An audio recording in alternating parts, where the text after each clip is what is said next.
가계 빚 때문에 버티고 계신 분들 많으시죠? 같은 자영업자라도 어떤 선택을 하느냐에 따라서 그 결과가 완전히 달라질 수 있습니다. 그럼 어떤 방법을 선택하느냐가 중요하겠네요. 네, 그래서 오늘은 자영업자분들의 채무정리 그리고 새 출발 기금과 개인회생 이 두 가지 방법을 비교해서 어떤 선택이 더 유리한지 핵심만 정리해 드리겠습니다.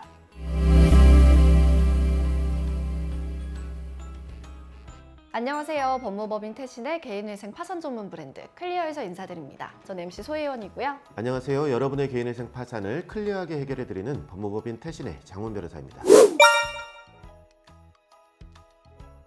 변호사님, 이 자영업자분들은 빚 정리하려고 하면 선택지가 두 가지 있는 거죠? 네, 그렇습니다. 이 두 가지는 시작하는 방식부터 차이가 있습니다. 새 출발 기금은 자영업자나 소상공인을 대상으로 주로 사업 관련 금융권 채무를 중심으로 조정하는 제도입니다. 보통 연체가 시작됐거나 상환이 어려워지는 시점에서 검토하게 됩니다. 반면에 개인회생은 일정한 소득이 있는 경우라면 직업과 관계없이 신청이 가능하고 금융권뿐만 아니라 사채나 보증채무까지 포함해서 채무 전체를 정리할 수 있는 절차입니다. 두 제도가 대상부터 다르네요. 이 새출발기금은 자영업자 중심이고 개인회생은 소득만 있으면 직업과 관계없이 가능한 거군요. 예, 맞습니다. 그리고 신청 방법도 차이가 있습니다.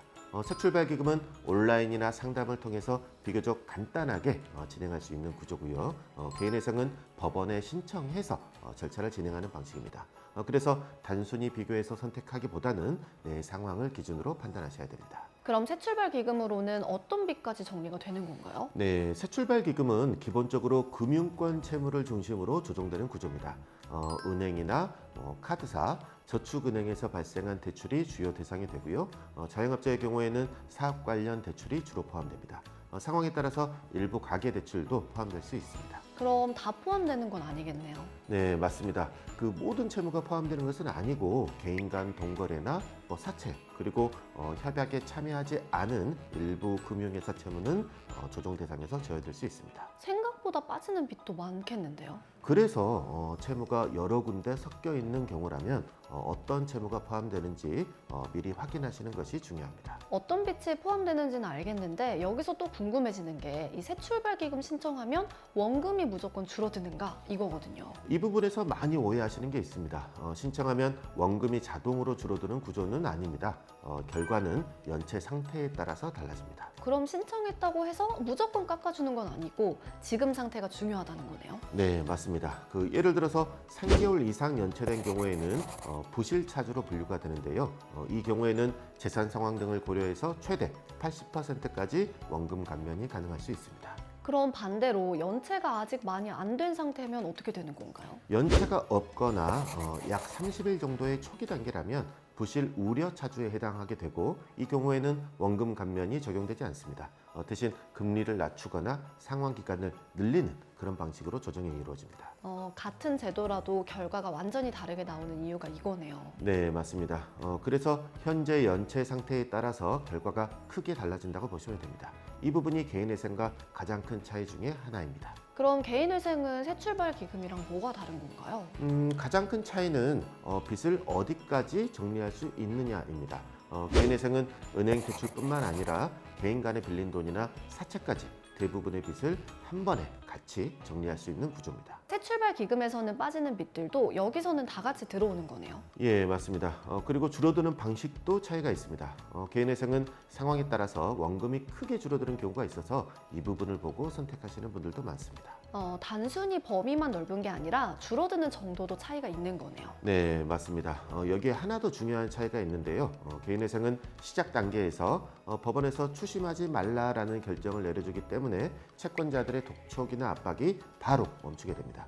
그리고 일정 기간 나눠서 갚은 이후에는 남아있는 빚을 완전히 정리해주는 구조라서 전체적으로 빚을 정리하는 방식이라고 보시면 됩니다. 그럼 실제로는 어떤 경우에 개인회생을 더 많이 선택을 하게 되나요? 네, 보통은 빚이 한 종류가 아니라 여러 가지가 섞여 있는 경우입니다.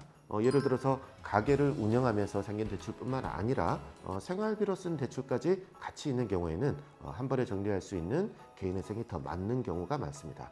또 은행 대출뿐만 아니라 개인 간에 빌린 돈이나 사채처럼 금융권 밖의 빚이 많은 경우에도 일부만 조정하는 방식보다는 전체를 같이 정리할 수 있는 개인회생을 선택하는 경우가 많습니다.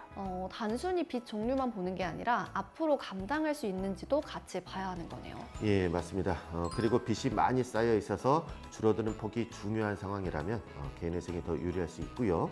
일정한 소득이 있어서 몇 년 동안 나눠서 갚아 나갈 수 있는 경우라면 안정적으로 정리가 가능합니다. 그래서 본인 상황에 맞춰서 현실적으로 선택하시는 것이 중요합니다. 네, 오늘 내용 정리하자면 같은 빚이라도 선택에 따라서 결과가 완전히 달라진다. 이렇게 볼 수 있을 것 같은데요. 변호사님 한 줄로 한번 정리해 주시죠. 새출발기금은 포함되는 채무와 감면 방식이 제한적이고 개인회생은 대부분의 채무를 한 번에 정리할 수 있다는 차이가 있습니다. 이 차이를 기준으로 본인 상황에 맞게 판단하시는 것이 중요합니다. 지금까지 버텨오신 시간 절대 헛된 시간이 아닙니다. 조금 느리더라도 방향만 제대로 잡으면 충분히 다시 정리할 수 있습니다. 오늘 준비한 영상은 여기까지고요. 영상이 유익하셨다면 구독, 좋아요, 알림 설정 부탁드립니다. 저희는 다음에 더 유익한 내용으로 찾아뵙겠습니다. 감사합니다. 개인회생 파산이 궁금할 땐 클리어!